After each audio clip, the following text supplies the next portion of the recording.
Hello, everybody, and welcome back to week 3 recap of the CCA Summer Series for 2024. I am Shu. I'm going to be taking you through what I think really happened in week 3 and how I think week 4 is going to shape up. There is a lot of action left. There are very few teams that have actually been sticking to the schedule. It appears a lot of them actually just got really busy for 4th of July week and didn't make it up. Since then, only two teams have played 12, or I guess 10 or more matches.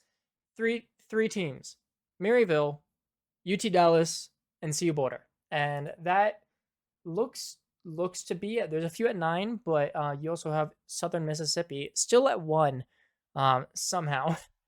Anyways, we're gonna go ahead quickly get into the East. There's not going to be any massive recap stuff this time. If you want to see constant updates of what series are being played, make sure to go check out Champ League Podcast on Twitter. I'm going to have the link down below. I've been helping them record everything and get that posted, so that way you guys can know instantly when match results are being posted. Let's go ahead, get to the East, where there's a decent amount of shaking up happening. Starting off at the bottom, Durham, no change here. Durham still only have one series win over Illinois State. Besides that, they don't have anything. They've already lost to Shawnee State. They've lost to Northwood. They lost to both Akrons. Durham, I just don't see them doing too well. Syracuse, pretty similar story. I think it's really just going to end up being who between Syracuse and Durham wins that specific matchup. Then we have Stockton actually falling 3 places to 14th. This was a bit of a hard one, honestly. Stockton have not played many matches.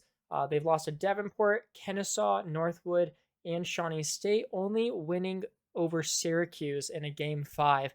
So Stockton, they only have 5 matches played, so it's kind of hard to give them too much of a solid ranking, but I would put them around the 12 to 14 spot. They ended up going up 14. Then we have Illinois State dropping 5, and that is because they are currently 1-7 in the East, going over their recent stuff. So they've lost to Ball State, Brewton-Parker, Davenport, Kennesaw State, Northwood, Ole Miss, and West Virginia, but they've beaten Syracuse. So I think it's going to really come down to, they're definitely not going to be top 8 at this point. I don't think that's a valid option, but they still have to play Stockton, they have to play Shawnee State, and they have to play Durham and Akron Gold. If they can get all of those wins, that would put them at 5-10 record. So around the 12 to 14 area as well. That's also if they win all those lower tier matches. Then we have Kennesaw State, which actually did not move at all. They've lost to Akron Gold and Brewton-Parker, but they swept Illinois State. So that's a pretty good sign for them to at least not be in that bottom 4. They've also swept Stockton. So, beating 13 and 14 in my eyes, you kind of have to put them above that. But I don't think they can go really any higher because Brewton-Parker jumping up to 11. And this is entirely because of their recent matches. They managed to beat both Illinois State and Kennesaw State in game 5s. They've lost to Shawnee and they've lost to Akron Gold. So this is like a really solid option for them. I think that their head-to-head matchups helped massively put them in the spot because Akron Gold is next. Akron Gold is a weird one where I could see them actually dropping pretty low with all of their matches that they have left. But as of right now, they've at least beaten Kennesaw State. They have beaten Brewton-Parker. So I have to put them at least above those two. But I could see them losing to Stockton, to Illinois State. So it's going to be really hard to tell. They could just fall into the mix of everyone else. Then we have Shawnee State, a massive +4 for them.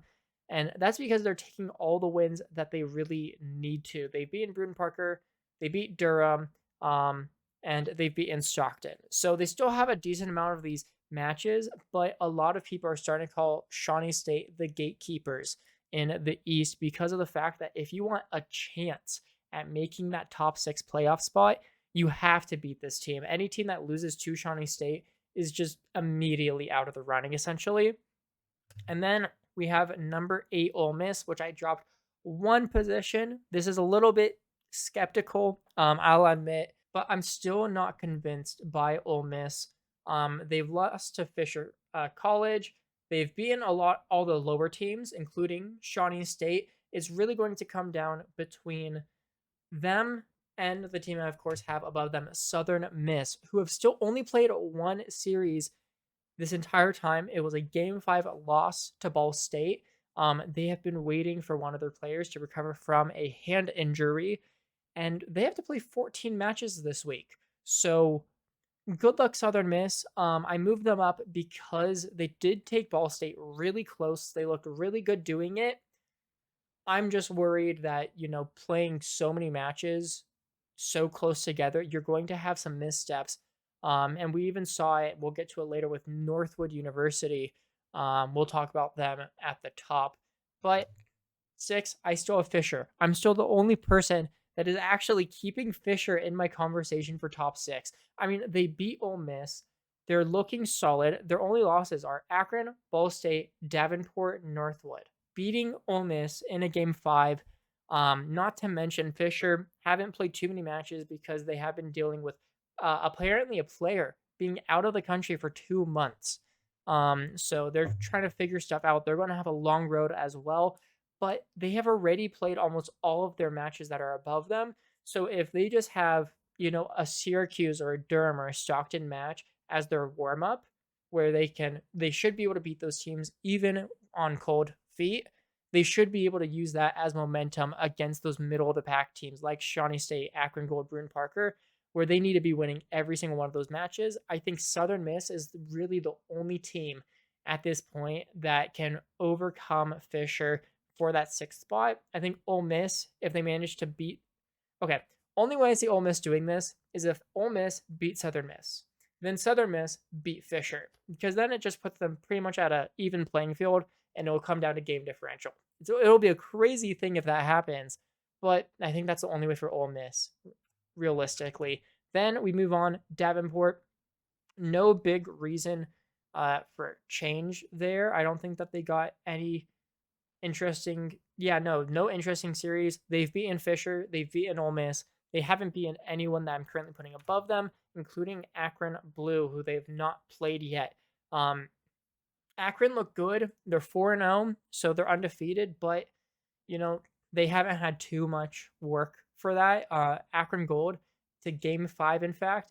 Durham, obviously lowest. Fisher College, they did sweep, so that's a good sign. And then Shawnee State, which they swept. Akron Gold, though, the only reason why they drop is because of West Virginia also dropping, and you can already tell where our top 2 is going to be. West Virginia are amazing. I don't want... West Virginia, there's no reason for them to really drop here. They've looked good. Their only loss is to Northwood, naturally. 1 through 3 is just a rock, paper, scissors match at the moment.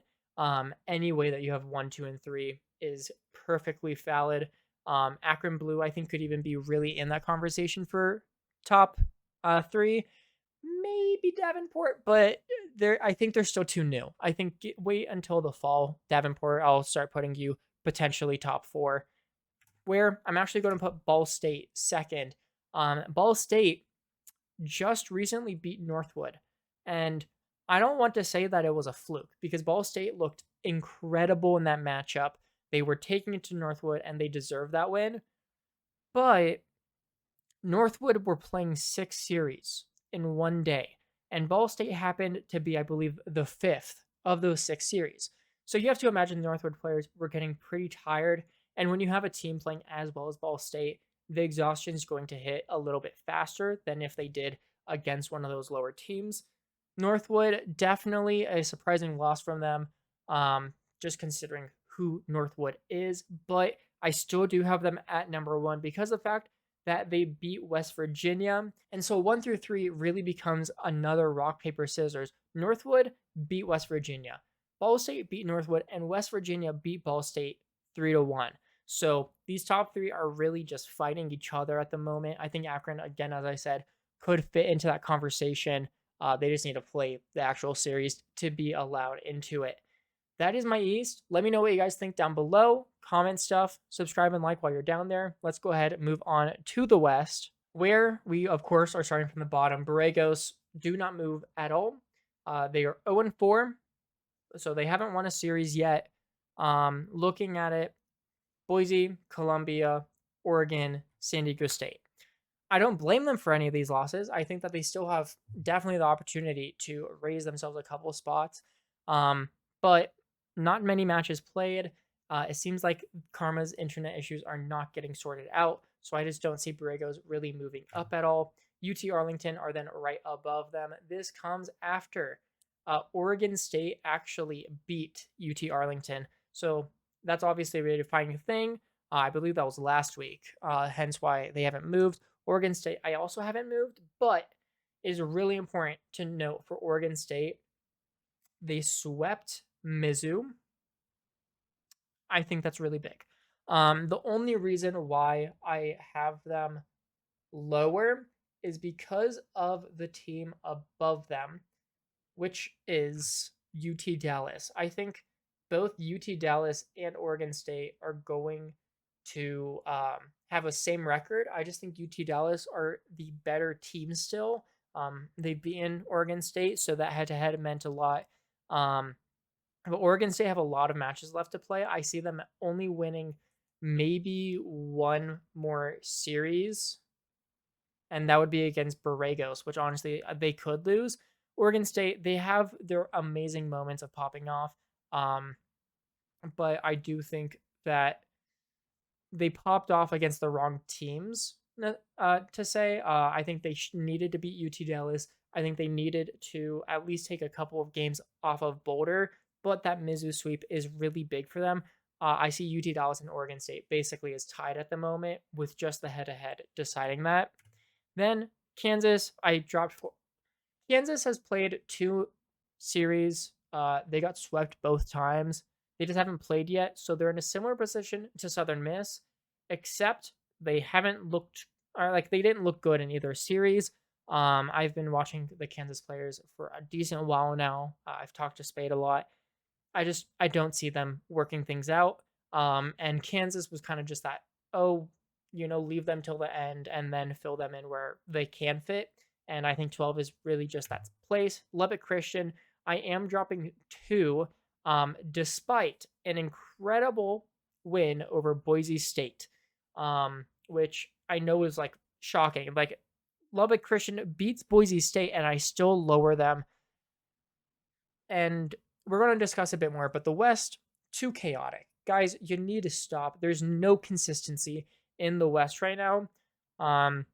Lubbock Christian, I think they just have to drop because of how other teams are doing. Grand Canyon University took Boise State to Game 5, swept Mizzou, and beat San Diego State, and still they're below San Diego State. Grand Canyon also look amazing. They're very similar to Oregon State, where they just have to have the right moment to pop off, and they can beat a lot of teams above them. San Diego State, I did raise up 2 because despite their loss to Grand Canyon, they lost to Mizzou, but they swept St. Edwards, which is mind-blowing. I know that since this is coming out on a Monday, I know that San Diego State has a few matches coming today, I think on Vaudible's channel, so make sure you guys go watch that. San Diego State, it's the exact same thing I was saying last week. Zapatos is just going for demos and being a nuisance, but he's their star player. I'm sorry, Zapatos, shoe, you are literally another shoe. Listen to me. Stop going for the demos. Have Dog and M Pleb go for the demos. You are the mechanical one of this team. Get in your Sentio and start freestyling on these teams because you can beat them with that. You can beat Grand Canyon, Lubbock Christian, the team above them, Colorado, who I'm actually moving up for. You can beat all these teams. You can be a possible contender for top 6 in the West if you figure out that play style. They just haven't seemed to yet. So San Diego State, they move up pretty decently for that win over St. Edwards. I expect more consistency from them because they are showing decent results. Colorado are showing amazing results. So far, they have swept Grand Canyon. They've beaten Borregos. They beat Oregon 3-2, and they beat Oregon State 3-0. They beat UTA Their only losses are to teams that are above them. I honestly could see them taking on some other teams. Honestly, Boise State are looking really vulnerable. Kansas, they can beat. Lubbock Christian, they can beat. San Diego State, they can beat. And UT Dallas, they can beat. So if they're looking at just one more loss for CU Boulder, they're looking at a 9-6 record, which is really good for such a kind of new roster. It's not new, but inexperienced roster outside of Yokes. But then we get into the top 7 where things just get so insane. I have Mizzou at number 7. I was saying from the very start, Mizzou were a contending playoff team. People thought I was crazy at the start. They started writing it, and then Mizzou dropped the ball. First of all, Bubs, fix your sleep schedule. If this man wakes up at like 6 p.m. again and immediately goes to play a CRL match, I'm going to lose my mind. Mizzou beat Boulder, got swept by Grand Canyon. They've lost so far to also Columbia College, Maryville, and Oklahoma Christian, and Oregon State. They got swept by Oregon State and Grand Canyon, which I don't know how you do that, Mizzou, but they've beaten SDSU. They've beaten Boulder. They have not played any of the top dogs, and despite most of the other top teams taking unexpected losses, Mizzou, you've taken multiple. You now have to come back. You need to be beating these higher teams. You need to beat Boise State. You need to beat especially. It's still, I think, the most important match of the entire Western Conference. Mizzou versus Oregon, I think, will ultimately decide a lot, and they still have to play St. Edwards. So there's a lot riding here for Mizzou. They have a lot of work to do in this final week. They have the opportunity to do it though. They're 4-5. They basically just have to win out if they want a chance at getting top 6. Oregon also dropping 1 here. And this is because they have lost to Boulder. They got swept by St. Edwards. They barely beat LCU. They got taken to game 5 against Borregos. They managed to sweep Oklahoma Christian before, but they also got taken to game 5 against Oregon State. So Oregon, for one, stop going to game 5. Their game differential is just getting absolutely beaten up by it. But they still have a lot, of course, as I just said. Oregon versus Mizzou is going to be that deciding match for the 6th place spot. Boise State, I'm dropping to 5th. We need to get some controversy out of the way. Boise State, Woozy, horrible internet. He's living down in Texas with his parents right now. It's bad. He posted a video where he was getting like 300 latency. It was not good, impossible to play with. Boise State have now gone to play with Gill in his plays. Gill is subbing in. Boise State, because of that, have won all their series since, but they got taken to game 5 by both Grand Canyon and UT Arlington. The fact that they actually managed to win both those matches is at least a starting sign, but they have to play Boulder, Columbia, Kansas, Mizzou, Oregon, San Diego State, and St. Edwards. That's a lot of hard matches. If they lose to Columbia and St. Edwards, that's going to put them at most 10-5. And they still have to play Oregon and Mizzou. Both of those teams have the opportunity to upset Boise and solidify that playoff spot before they have to play each other. So Boise is not in the clear whatsoever. However, Columbia College moving up. They swept Boulder. They have beaten so many good teams. Their only losses, Maryville, Oklahoma Christian in game 5, and a UT Arlington sweep on stream. That one, they got, I think, a little tilted. But Columbia losing to UT Arlington, it just doesn't matter because everyone is losing a bad matchup. So that's their one out of the way. As long as they play the rest of their series properly, as long as they beat Boise State as well, they should have a pretty solid top 6 spot. Oklahoma Christian jumping up way high. I had put Oklahoma Christian 7th before the chaos, where they were basically ones to start this off, where they lost to Oregon in a sweep. Now everyone has lost to a team below that. Their only other loss is to Maryville, but they've beaten Columbia College. They've beaten Boise. They've swept Mizzou. So they basically have no competition left that they need to play, except for St. Edwards. I want to also just show Maryville on top. Of course, Maryville's on top. They're 12-0, 36-6 in games.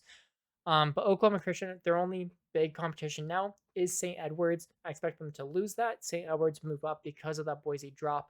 I think the West, the top 6 are looking easier to guess, but everything else is an absolute mess. Every team is beating every team.